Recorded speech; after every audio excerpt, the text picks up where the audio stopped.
इस कहानी को सुनने के बाद अगर किसी की आंखों में आंसू ना आए तो वो इंसान शायद पत्थर दिल होगा। उस तो एक प्राथमिक स्कूल में अंजलि नाम की एक टीचर थी। वो कक्षा 5 की क्लास टीचर थी। उसकी एक आदत थी कि वह कक्षा में आते ही हमेशा लव यू ऑल बोला करती थी, मगर वो जानती थी कि वह सच नहीं बोल रही है। वह कक्षा के सभी बच्चों से एक जैसा प्यार नहीं करती थी।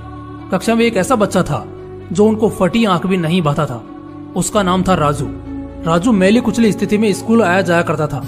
उसके बाल खराब होते, जूतों के बंद खुले, शर्ट के कॉलर पर मैल के निशान। पढ़ाई के दौरान भी उसका ध्यान कहीं और ही होता था। मैडम के डांटने पर वह चौंक कर उन्हें देखता, मगर उसकी खाली खाली नजरों से साफ पता लगता रहता कि राजू शारीरिक रूप से कक्षा में उपस्थित होने के बावजूद भी मानसिक रूप से गायब है। धीरे धीरे मैडम को राजू से नफरत सी होने लगी। क्लास में घुसते ही राजू मैडम की आलोचना का निशाना बनने लगता। सब बुराई के उदाहरण राजू के नाम पर किए जाते। बच्चे उस पर खिलखिलाकर हंसते और मैडम उसको अपमानित करके संतोष प्राप्त करती। राजू ने हालांकि किसी बात का कभी कोई जवाब नहीं दिया था। मैडम को वह एक बेजान पत्थर की तरह लगता जिसके अंदर आत्मा नाम की कोई चीज नहीं थी। प्रत्येक डांट, व्यंग और सजा के बावजूद वह बस अपनी भावनाओं से खाली नजरों से उन्हें देखा करता और सिर झुका लेता। मैडम को अब इससे गंभीर नफरत हो चुकी थी। पहला सेमेस्टर समाप्त हुआ और प्रोग्रेस रिपोर्ट बनाने का चरण आया तो मैडम ने राजू की प्रगति रिपोर्ट में ये सब बुरी बातें लिख डाली। प्रगति रिपोर्ट माता पिता को दिखाने से पहले हेडमास्टर के पास जाया करती थी। उन्होंने जब राजू की प्रोग्रेस रिपोर्ट देखी तो मैडम को बुला लिया। मैडम, प्रगति रिपोर्ट में कुछ तो राजू की प्रगति भी लिखनी चाहिए। आपने तो जो कुछ लिखा है इससे राजू के पिता बिल्कुल निराश हो जाएंगे। मैडम ने कहा, मैं माफी मांगती हूँ, लेकिन राजू एक बिल्कुल ही अशिष्ट और निकम्मा बच्चा है। मुझे नहीं लगता कि मैं उसकी प्रगति के बारे में कुछ लिख सकती हूँ। मैडम घृणित लहजे में बोलकर वहाँ से उठकर चली गई और फिर स्कूल की छुट्टी हो गई। अगले दिन हेडमास्टर ने एक विचार किया और उन्होंने चपरासी के हाथ मैडम की डेस्क पर राजू की पिछले वर्षों की प्रगति रिपोर्ट रखवा दी। अगले दिन मैडम ने कक्षा में प्रवेश किया तो रिपोर्ट पर नजर पड़ी। पलटकर देखा तो पता लगा कि यह राजू की प्रगति रिपोर्ट है। मैडम ने सोचा कि पिछली कक्षाओं में भी राजू ने निश्चय ही यही गुल खिलाए होंगे और फिर उन्होंने कक्षा 3 की रिपोर्ट खोली। रिपोर्ट पढ़कर उनकी आश्चर्य की कोई सीमा नहीं रही जब उन्होंने देखा कि रिपोर्ट उसकी तारीफों से भरी पड़ी है। उसमें लिखा था, राजू जैसा बुद्धिमान बच्चा मैंने आज तक नहीं देखा। बेहद संवेदनशील बच्चा है और अपने मित्रों और शिक्षक से बेहद लगाव रखता है। अंतिम सेमेस्टर में भी राजू ने प्रथम स्थान प्राप्त किया है। इसके बाद मैडम ने कक्षा 4 की रिपोर्ट खोली। इसमें लिखा था, राजू अपनी माँ की बीमारी से बहुत तनाव में है। उसका ध्यान पढ़ाई से हट रहा है। राजू की माँ को अंतिम चरण का कैंसर हुआ है। घर पर उसका कोई और ध्यान रखने वाला नहीं है, जिसका गहरा प्रभाव उसकी पढ़ाई पर पड़ा है। नीचे हेडमास्टर ने लिखा कि राजू की माँ मर चुकी है और इसके साथ ही राजू के जीवन की चमक और रौनक भी। उसे बचाना होगा इससे पहले कि बहुत देर हो जाए। ये पढ़कर मैडम के दिमाग पर भयानक बोझ हावी हो गया। कांपते हाथों से उन्होंने प्रगति रिपोर्ट बंद की। मैडम की आंखों से आंसू एक के बाद एक गिरने लगे। मैडम ने साड़ी से अपने आंसू पोंछे। अगले दिन जब मैडम कक्षा में दाखिल हुई तो उन्होंने अपनी आदत के अनुसार अपना पारंपरिक वाक्यांश आई लव यू ऑल दोहराया, मगर वह जानती थी कि वह आज भी झूठ बोल रही है, क्योंकि इसी क्लास में बैठे एक उलझे बालों वाले बच्चे राजू के लिए जो प्यार वह आज अपने दिल में महसूस कर रही थी, वह कक्षा में बैठे और किसी भी बच्चे से अधिक था। पढ़ाई के दौरान उन्होंने रोजाना दिनचर्या की तरह एक सवाल राजू पर दागा और हमेशा की तरह राजू ने सिर झुका लिया।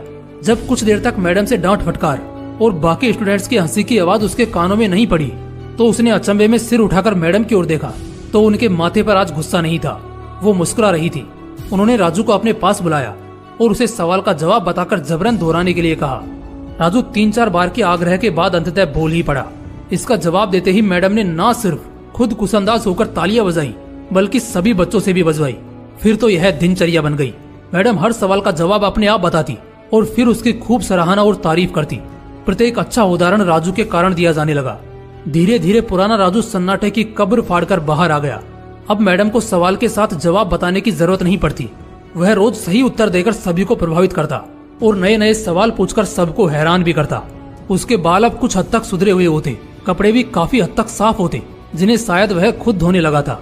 देखते ही देखते साल समाप्त हो गया और राजू ने दूसरा स्थान हासिल कर कक्षा 5वीं पास कर ली। यानी अब वह दूसरी जगह स्कूल में दाखिल होने के लिए तैयार था। कक्षा 5वीं के विदाई समारोह में सभी बच्चे मैडम के लिए सुंदर उपहार लेकर आए और मैडम की टेबल पर ढेर लग गया। इन खूबसूरती से पैक हुए उपहारों में एक पुराने अखबार में 72 सलीके से पैक हुआ एक उपहार भी पड़ा था।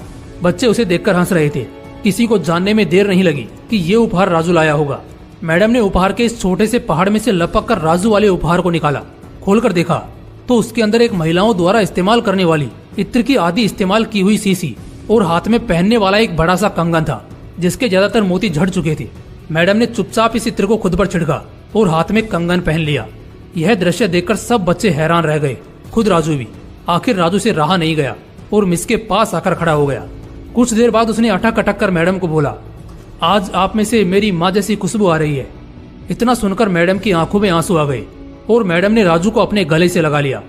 राजू अब दूसरी स्कूल में जाने वाला था। राजू ने दूसरी जगह स्कूल में दाखिला ले लिया था। समय बीतने लगा।